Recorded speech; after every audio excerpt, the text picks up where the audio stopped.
Welcome to True Crime Nostalgia, your go-to source for captivating crime stories. Oh, yes. Today, we are diving deep into a case that I think will really make you question everything you think you know about family and the lengths that somebody might go to for control. Yeah. The story of Gypsy Rose Blanchard. It's a case that shocked the world. Right? Not just for the crime itself, but for the truly bizarre circumstances surrounding it. Yeah, because on the surface, it just seems like a really open and shut case. Right. You know, daughter involved in the murder of her mother. Sure. But then as you peel back the layers, you uncover this twisted web of Munchausen Syndrome by Proxy. Wow.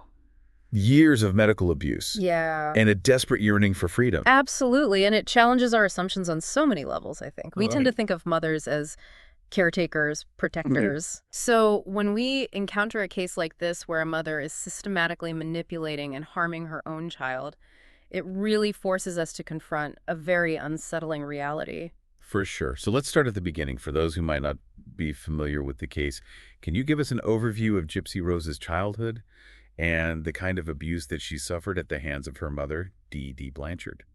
Well, Gypsy's childhood was anything but normal. Okay. From a very young age, she was subjected to a barrage of unnecessary medical procedures. Wow. We're talking countless doctor's visits, surgeries, medications, all for illnesses that she didn't actually have. And Dee Dee was orchestrating all of this. Yes, Dee Dee was incredibly skilled at convincing doctors that Gypsy was suffering from a whole host of ailments: leukemia, muscular dystrophy, epilepsy, the list goes on. Oh my gosh. She even had Gypsy's head shaved.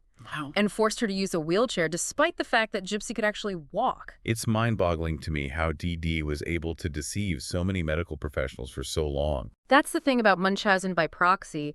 It often preys on the empathy and trust that's inherent in the doctor-patient relationship. Okay. Perpetrators are often very charismatic, Okay. convincing, and they know how to manipulate the system to get what they want. So for Gypsy, her entire life was essentially a performance, a lie constructed by her mother. Right. Did she ever suspect that something wasn't right?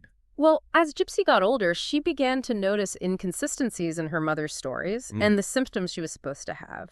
Okay. There's a point in one documentary where she talks about realizing she didn't need the feeding tube her mother insisted on using. Wow. She even tried to tell the doctor that she could walk, but Dee Dee quickly intervened and shut it down.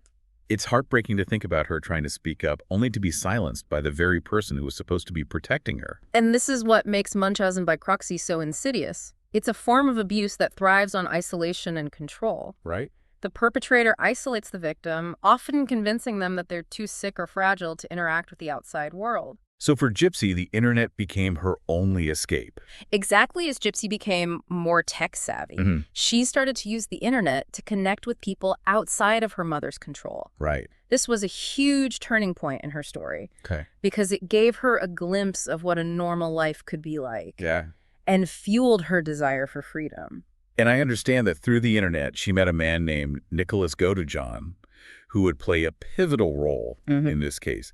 Tell me more about their relationship and how it factored into Gypsy's desire to break free from her mother's control. Well, Gypsy and Nicholas developed a romantic relationship online. Yeah. And for Gypsy, this was a major act of rebellion. Right. She was finally asserting some independence and forming a connection that her mother couldn't control. Yeah. She started confiding in Nicholas about the abuse she was suffering. Okay. And together, they began hatching a plan to escape Dee Dee's clutches. And this escape plan, as we know, took a very dark turn. Can you talk about what happened on that fateful night in June 2015? Well, Gypsy and Nicholas, driven by their desperation and fueled by their online connection, decided that the only way to truly escape Dee Dee was to kill her. Wow. On June 10th, 2015, Nicholas traveled to Gypsy's home, and while Gypsy was in another room, fatally stabbed Dee Dee. It's a chilling detail that really throws this entire case into a whole new light. Right, because now we're forced to grapple with this question: is Gypsy a victim who was pushed to the brink, or is she a calculating perpetrator? And that's a question that really divided public opinion. Absolutely. The case quickly gained national attention, and people were both horrified and fascinated by the details. Some saw Gypsy as a cold-blooded killer who manipulated a vulnerable man into doing her bidding. Others saw her as a victim of unimaginable abuse who was finally fighting back against her tormentor. And I imagine those conflicting viewpoints played out in the legal proceedings as well. Definitely, the trial was a media circus, Oh. with everyone watching to see how the justice system would handle this complex case. Gypsy's lawyers argued that she was a victim of prolonged abuse and that her actions were a direct result of the trauma she had endured. Did the prosecution try to paint her as the mastermind behind the murder? They did to a certain extent. Okay. They argued that Gypsy was manipulative and that she had orchestrated the entire plan. But they also had to acknowledge the undeniable evidence of Dee Dee's abuse, Right. which made it difficult to portray Gypsy as a purely malicious figure. It's fascinating how this case really forces us to confront the nuances of culpability. It's not always so black and white. Right, and I think the court recognized that Gypsy ultimately accepted a plea deal for second-degree murder and was sentenced to 10 years in prison. Which, considering the circumstances, is a relatively lenient sentence, wouldn't you say? It is, especially when you compare it to the sentence Nicholas Godejohn received, life in prison without the possibility of parole. So the court seemed to acknowledge that while both were involved in the crime, Gypsy was acting under extreme duress, a product of her environment. I think that's a fair assessment. Okay. The judge even stated that he had never seen a case like this before and that the level of Dee Dee's abuse was a significant mitigating factor in Gypsy's sentencing.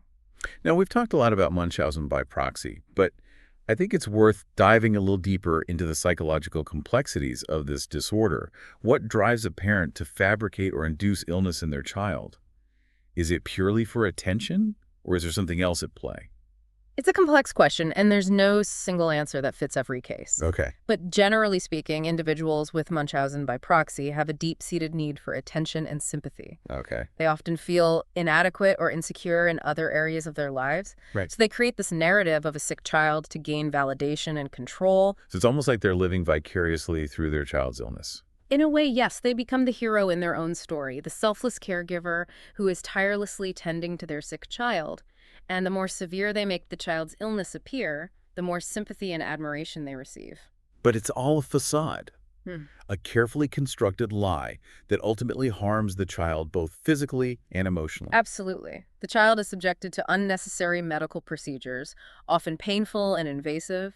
They're denied a normal childhood, isolated from their peers, and constantly told that they're sick and fragile. It's no wonder that many victims of Munchausen by proxy suffer long-term psychological consequences. Right. They may struggle with trust issues, have difficulty forming healthy relationships, and experience anxiety, depression, and PTSD. And in Gypsy's case, some experts have even suggested that she may have developed Stockholm Syndrome, a condition where victims of abuse develop positive feelings towards their abuser. Yes, that's a theory that's been explored in this case, given the level of control Dee exerted over Gypsy's life and the fact that Gypsy was completely dependent on her for care. It's possible that she developed a distorted sense of attachment to her mother, even while recognizing the abuse. It's a really disturbing thought, but it makes sense in the context of this case. And it adds another layer of complexity to our understanding of Gypsy's actions. If she was experiencing Stockholm Syndrome, it could explain why she was so conflicted about her relationship with her mother and why she ultimately felt she had no other choice but to participate in her murder. It's a reminder that the human psyche is incredibly resilient, but also incredibly susceptible to manipulation, especially in situations of prolonged abuse and isolation. Absolutely, and I think it's important to remember that we're dealing with real people here, Right. Not just characters in a true crime story. These are individuals with complex emotions, motivations, and traumas that shaped their actions. Now, Gypsy was released from prison in December 2023. What's happened since then? Has she spoken about her experiences? She has, since her release, Gypsy has become an advocate for awareness around Munchausen by proxy. She's used her platform to educate others about the dangers of this often hidden form of abuse and to share her own story of survival and recovery. She's also been very active on social media, where she has a large following of people who are both fascinated by her story and supportive of her journey. It's incredible to see her reclaiming her narrative and using her voice to help others. It is, and it speaks to her resilience and her desire to make something positive out of a truly horrific experience. It's a testament to the human spirit's ability to heal and grow, even after enduring unimaginable trauma. It really is remarkable to see how far she's come. But I have to ask, knowing everything we know about this case, is there a sense of justice having been served? That's a really tough question to answer. On the one hand, Gypsy was a victim of horrific abuse and was clearly manipulated into participating in her mother's murder. But on the other hand, a life was taken. Yeah, it's that gray area, that moral complexity that makes this case so captivating, wouldn't you say? Absolutely. It forces us to grapple with some really uncomfortable questions about accountability, free will, and the limits of our legal system. And it sparks debate even today, years after the trial.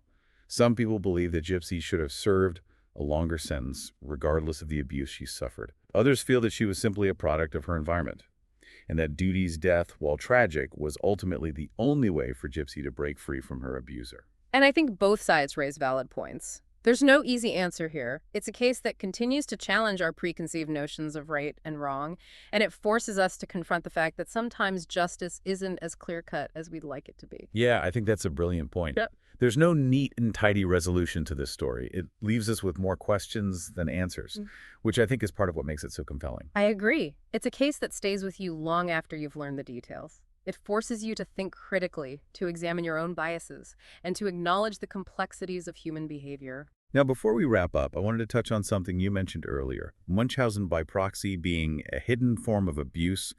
What makes it so difficult to detect, and what are some red flags that people should be aware of? Well, one of the main challenges is that the abuser is often very good at manipulating both the victim and those around them. They may be charming, persuasive, and skilled at convincing doctors that their child is genuinely ill. So it's not just about the child's symptoms, but also about the parent's behavior. Exactly.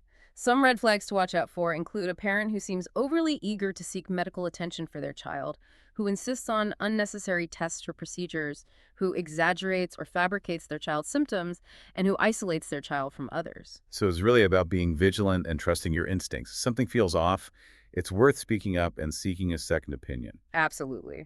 Early intervention is key in cases of Munchausen by proxy. The longer the abuse goes on, the more damage it can do to the child, both physically and psychologically. And it's important to remember that the child is the victim in these situations, even if they don't always appear that way. It's a sobering reminder that abuse can take many forms, and that it's our responsibility to be aware of the signs and to speak up when we suspect that something isn't right. Well said. And I think that's a good note to end on.